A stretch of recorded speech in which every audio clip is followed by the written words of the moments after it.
Fala pessoal, tudo bem com vocês? Aqui quem fala é o Lucas do canal Microbiologia Clínica Brasil e hoje vamos falar um pouco sobre esse importante agente patogênico que é o Streptococcus pyogenes. É um agente patogênico aí que nos últimos dias veio causando um surto de escarlatina no estado de São Paulo e neste vídeo vamos apresentar a vocês esta bactéria, este micro-organismo tão importante na microbiologia médica. Mas antes de começar, vou pedir a vocês deixarem o seu like, se inscrever no canal e ativar o sino de notificação para receber toda vez que a gente postar um vídeo, vocês receberem uma notificação para vocês acompanhar o nosso canal. Bom, pessoal? Então, pessoal, no mês passado tivemos um surto de escarlatina no estado de São Paulo, onde foi registrado 31 surtos de escarlatina entre janeiro a novembro de 2023, mas não houve nenhum óbito, segundo notificações da Secretaria da Saúde, tá bom? Devido a esse surto, a Organização Pan-Americana de Saúde fez um alerta epidemiológico desta doença causada pelo Streptococcus do grupo A. Então, nesse documento foi noticiado que em dezembro de 2022, a Organização Mundial da Saúde alertou sobre um aumento nos casos de infecção invasiva pelo Streptococcus do grupo A na Europa. Então, essa doença foi acometida especialmente em crianças menores de 10 anos.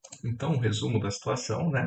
É que o Streptococcus pyogenes, conhecido também pela sigla GAS, são bactérias gram-positivas que causam ampla gama de infecções e geralmente causa doenças leves, né, como a amidalite, a faringite, e são comuns em surtos escolares e, em geral, não estão associadas a doenças invasivas, embora, né, pode ocorrer bacteremia, artrite séptica, endometrite e infecções do trato respiratório. E em 15 de dezembro de 2022, a Organização Mundial da Saúde compartilhou informações sobre o aumento de doenças como Streptococcus pyogenes invasiva e escarlatina em pelo menos 5 estados membros da região europeia, o que resultou em alguns óbitos, especialmente em crianças menores de 10 anos de idade. Então, a Organização Mundial da Saúde, né, através desses casos na Europa, noticiou e notificou esse alerta epidemiológico. Agora vamos falar um pouco sobre este agente patogênico, Streptococcus pyogenes. Então a pergunta, quem é o Streptococcus pyogenes? Ele é um coco gram-positivo do gênero dos Streptococcus, forma beta-hemólise em agar-sangue, formam também cadeias longas em culturas em meio líquido, pertence à classificação do grupo A de Lancefield e tem reservatório natural em humano. E por fim, é altamente patogênico por possuir diversos fatores de virulência. Para a gente se inteirar melhor sobre este micro-organismo, temos que entender a classificação de Lancefield. Então, o que é esta classificação de Lancefield? A classificação de Lancefield, resumidamente, é uma classificação dos Streptococcus beta-hemolítico proposta pela microbiologista Rebecca Lancefield, onde ela identificou, através de antígenos presentes ali na bactéria, que são polissacarídeos que estão presentes na bactéria. Então, o Streptococcus pyogenes, ele tem um polímero de raminose N-acetilglicosamina.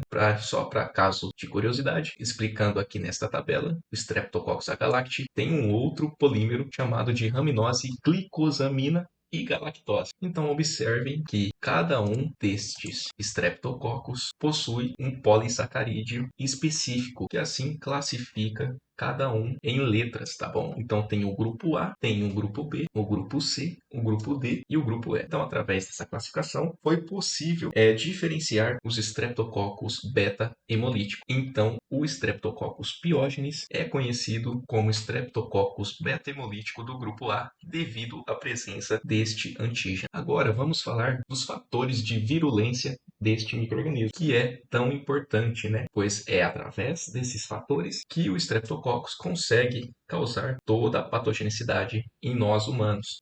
Então vamos começar primeiro falando esta cápsula, ela é constituída de ácido hialurônico e a sua função é proteger de células fagocitárias. Temos também proteína M, que funciona como uma adesina e interage com o fibrinogênio e mascara a presença da bactéria no organismo. Temos a pile também, que faz a adesão às células do hospedeiro e é responsável pela formação de biofilmes. Já as proteases, que uma delas é a SCPA e a SCPC, ela tem como função reduzir o recrutamento de leucócitos. Tem também um outro fator de virulência, é a proteína inibidora de complemento, que é conhecida como SIC, que tem como função inibir a ação das lisoenzimas de peptídeos antimicrobianos e de inibidores de proteases. Já as streptokinases, desoxirribonuclease e aluronidase participam da patogênese das infecções streptocócicas. As streptolisinas do tipo S é responsável pelo halo de hemólise em agar-sangue e não é imunogênica. A streptolisina do tipo O, que mais para frente a gente vai falar mais sobre ela é ativada na ausência de oxigênio, é imunogênica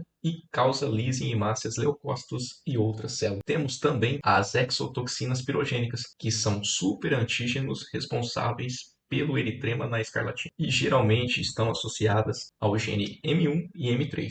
E por fim, temos a molécula GRA, que ajuda a inibir a ação das proteases do hospedeiro. Então, podemos perceber aqui que o Streptococcus pyogenes possui inúmeros fatores de virulência que contribuem para a alta patogenicidade no hospedeiro. Então, por isso que ele é conhecido e é tão temido como agente patogênico na microbiologia médica, tá bom, pessoal? Aqui, só para ilustrar, né? Temos aqui a ilustração da célula bacteriana e cada componente que compõe um grupo de fatores de virulência deste micro-organismo. Então, falamos da proteína M, falamos do antígeno do grupo A, né? Falamos da streptolisina do tipo O, falamos da SPEB e entre outras, tá bom? Agora vamos entrar um pouco nas doenças causadas pelo Streptopiógenes. Então, o Streptopiógenes ele causa piodermite, febre reumática, erisipela, glomerulonefrite, a escarlatina, a faringite, pode causar também bacteremias, choque tóxico e a fascite necrosante. Para começar, vamos falar da principal patologia que o Streptococcus pyogenes causa, que é a faringite. Dentre as faringites, em torno de 90% é causada pelo Streptococcus pyogenes. E devido ao uso de antibióticos, somente de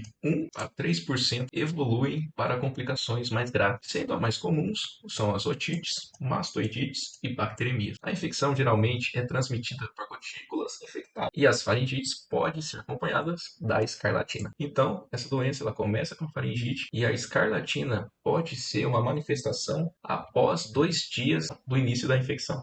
E agora, falando da escarlatina, que é o tema central do vídeo, a escarlatina é uma erupção cutânea associada à faringite, tá, pessoal? E pode acometer em crianças de idade escolar e adolescentes. E ultimamente vem causando surtos em regiões do Brasil, alarmando entidades de saúde devido ser altamente contagiosa. Uma outra doença causada pelo Streptopiógenes é o impetigo, que é conhecido também como impetigo não bolhoso, diferente do Staphylococcus aureus, né? Esse tipo de impetigo, ele é conhecido, além de ser conhecido como não bolhoso, ele é conhecido também como impetigo crostroso, tá? E geralmente se localiza nas áreas mais externas do corpo, como na região facial, mas também pode ocorrer nas extremidades, como pernas e braços. Uma outra infecção aguda de pele é a erisipela, que é uma infecção aguda de pele que envolve mucosas adjacentes e é caracterizada pela formação de lesões de coloração vermelha intensa com aparência lisa e brilhante e pode ser acompanhada de dor, febre e calafrios. Os locais mais acometidos são as pernas e a face. E agora vamos falar de uma doença que é considerada grave, que é a fascite necrosante, que é uma infecção profunda do tecido conjuntivo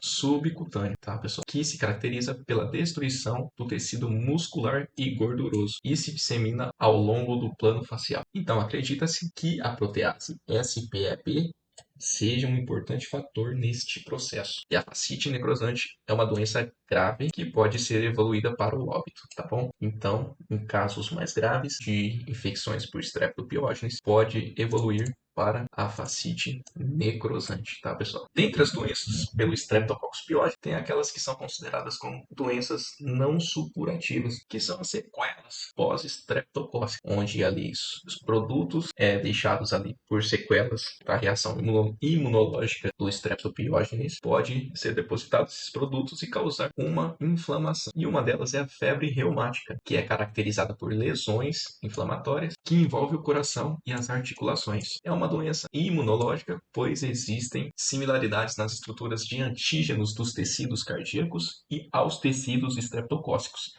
Então, esses antígenos presentes nesses tecidos, ele é muito similar com os antígenos presentes ali no Streptococcus pyogenes, né? Como exemplo, a proteína M. Então, devido a essa similaridade, quando o sistema imunológico for atacar o Streptopiógenes, ele também irá atacar estes tecidos, tá bom? Então, por isso que é causada pelo sistema imunológico. Outra sequela pós-estreptocócica é a glomerulonefrite, onde depois que ocorre a faringite e as piodermites, ele pode evoluir para uma glomerulonefrite glomerulonefrite, pois, como na febre reumática, existem antígenos presentes no tecido renal, que é similar aos antígenos estreptocóccicos. Então, devido a isso, o sistema imunológico tentando reparar o dano e tentando combater o Streptococcus pyogenes e também acaba destruindo essas células do tecido renal, causando a glomerulonefrite. E agora vamos falar um pouco sobre o diagnóstico laboratorial. O diagnóstico laboratorial é feito basicamente através da cultura, onde fazemos o isolamento deste micro-organismo e identificamos através de testes laboratoriais. Então, geralmente, as colônias que crescem em agar sangue produzem uma beta-hemólise. Lembra que a beta-hemólise, no caso do Streptopyogenes, é causada pela streptolisina do tipo S, tá bom, pessoal? E o Streptococcus pyogenes, ele apresenta sensibilidade à bacitracina e são PIR positivo. Então, estes testes aqui que vão diferenciar o Streptococcus na identificação bacteriana. Tem também um teste sorológico muito conhecido no meio do diagnóstico laboratorial, que é a streptolisina do tipo O, conhecida como ácido. Então, o diagnóstico ele é feito de forma indireta, onde o sistema imunológico produz anticorpos contra a streptolisina do tipo O presente no Streptopiógenes. E devido a isso, pode ser detectado utilizando soro ali, né, com anticorpos. Entretanto, esse teste ele tem um aparecimento tardio e ele só é indicado no diagnóstico da febre reumática e da glomerulonefrite, tá bom? Então, esse teste aí é um teste para o diagnóstico dessas duas doenças, tá bom? E o tratamento de infecções por Streptococcus pyogenes é através da penicilina G, que é a droga de escolha, pois apresenta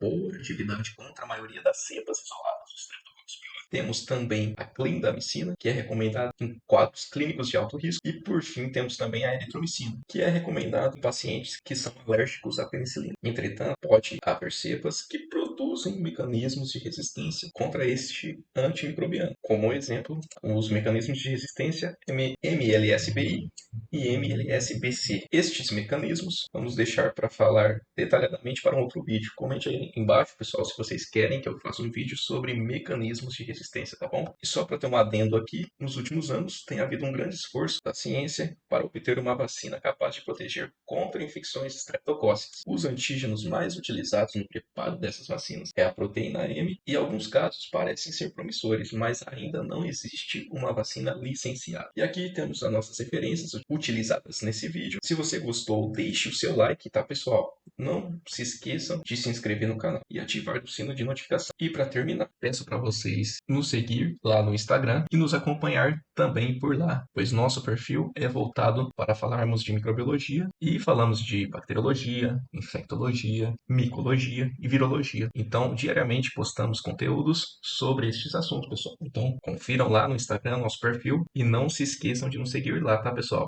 Pessoal, agradeço aí pela atenção de vocês. Obrigado a todos por acompanhar até o final. E não se esqueçam de dar um like nesse vídeo, hein, pessoal? Se inscrevam aqui no canal e até a próxima. Valeu!